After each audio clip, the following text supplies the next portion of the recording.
Halo semua, perkenalkan kami dari kelompok 4 ingin membuat drama tentang perseroan terbatas atau PT.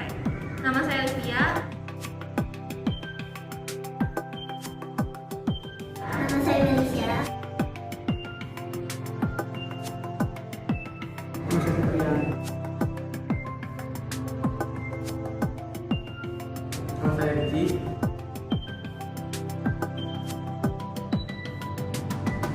Selamat menyaksikan.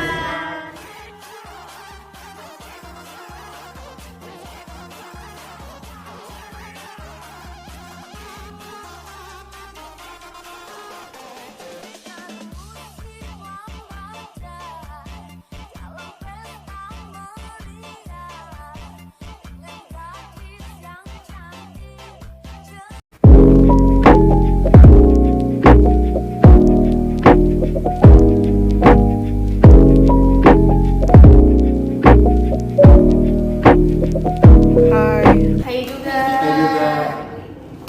Lagi ngapain di sini?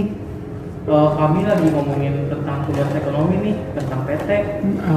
Boleh ikut duduk nggak? Silakan duduk.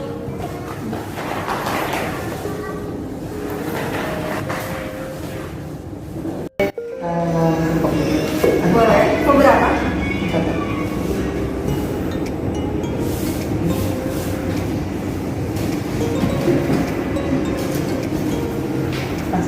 Sama-sama.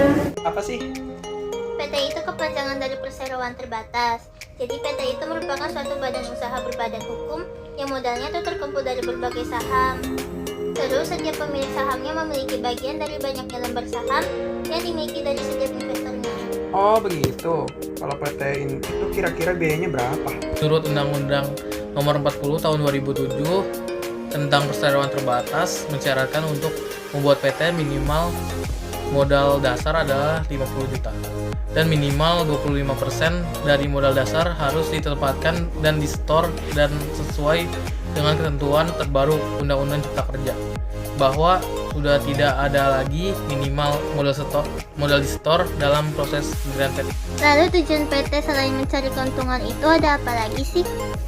Memberikan kontribusi kepada pendapatan pajak negara, membuka lapangan kerja untuk masyarakat, dan melatih kreativitas. Selain tujuan, ciri-ciri PT itu ada apa aja? Pendiriannya lebih susah dibandingkan CV, modal pendirian minimal 50 juta, warga negara asing boleh terlibat, pengurusan PT dilakukan oleh direksi yang dipilih berdasarkan RUPS atau Rapat Umum Pemegang Saham. Pendirian PT harus dibuat di notaris untuk kemudian harus mendapatkan pengesahan dari Menteri Hukum dan Hak Asasi Manusia agar berstatus sebagai badan hukum. Oh ya, dari tadi kan kita udah membahas PT. Sekarang gue mau nanya nih, cara mendirikan PT itu gimana sih? Susah atau enggak? Yang pertama yaitu ada pengajuan nama perseroan terbatas. Nah, pengajuan nama ini didaftarkan oleh notaris melalui sistem administrasi badan hukum. Nah, syarat-syarat yang dibutuhkan itu ada formulir asli pendirian surat kuasa, fotokopi KTP, dan fotokopi KK pendiri PT. Nah, tujuannya untuk melakukan pengecekan nama PT karena pemakaian nama PT itu nggak boleh sama atau mirip dengan nama PT yang lain. Jadi perlu menyiapkan sekitar 2 atau 3 pilihan nama PT. Terus usahakan nama PT itu mencerminkan dengan kegiatan usaha yang kita jalani. Pendaftaran nama PT ini juga bertujuan untuk mendapatkan persetujuan dari instansi terkait Kemenkumham sesuai dengan UU PT dan Peraturan Pemerintah Republik Indonesia Nomor 43 Tahun 2011. Yang kedua, pembuatan akta pendirian PT. Nah, di dalam pembuatan akte ini ada hal-hal yang harus diperhatikan yaitu kedudukan PT-nya. Pendiri PT minimal 2 orang atau lebih. Untuk menetapkan jangka waktu berdirinya PT itu selama 10 tahun, 20 tahun atau lebih, atau bahkan tidak perlu ditentukan namanya. Artinya berlaku seumur hidup. Terus minimal 1 orang direktur dan 1 orang komisaris, dan pemegang saham harus WNI atau badan hukum yang didirikan menurut hukum Indonesia, kecuali PT dalam modal asing atau biasa disebut PT PNA. Lalu yang ketiga ada pembuatan SKDP atau Surat Keterangan Domisili Perusahaan. Persyaratan yang dibutuhkan adalah fotokopi pajak bumi dan bangunan atau PBB tahun terakhir, perjanjian kontrak tempat usaha bagi yang berdomisili bukan di gedung perkantoran, KTP direktur, izin mendirikan bangun atau IMB jika PT tidak berada di gedung perkantoran. Lalu yang keempat yaitu pembuatan NPWP. Permohonan pendaftaran NPWP diajukan kepada Kepala Kantor Pelayanan Pajak sesuai dengan keberadaan domisili PT.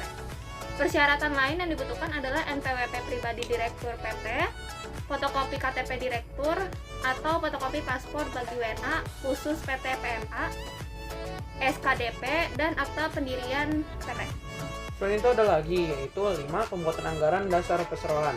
Permohonan ini diajukan kepada Menteri Kemenhukam untuk mendapatkan pengesahan anggaran dasar perseroan sebagai badan hukum PT sesuai dengan UU PT. Persyaratan yang dibutuhkan antara lain bukti sektor bank senilai modal di sektor dalam akta pendirian, bukti penerimaan negara bukan pajak PNBP sebagai pembayaran berita acara negara, dan asli kata pendirian. Yang keenam yaitu mengajukan SIUP.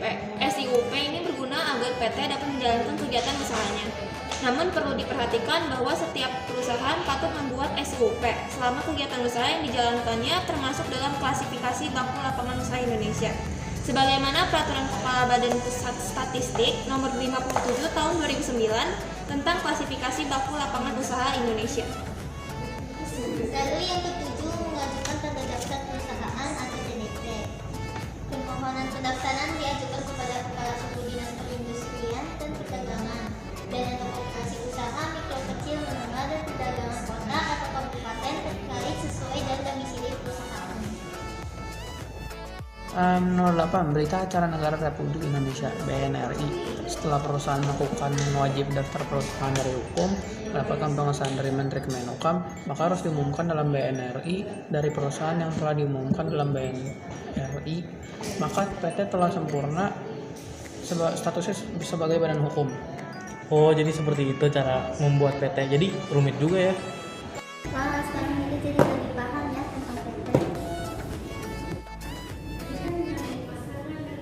Sekian ramalan tentang perseroan terbatas atau PT yang kami buat. Jika ada salah atau kurang berkenan, mohon dimaafkan. Terima kasih sudah menyaksikan.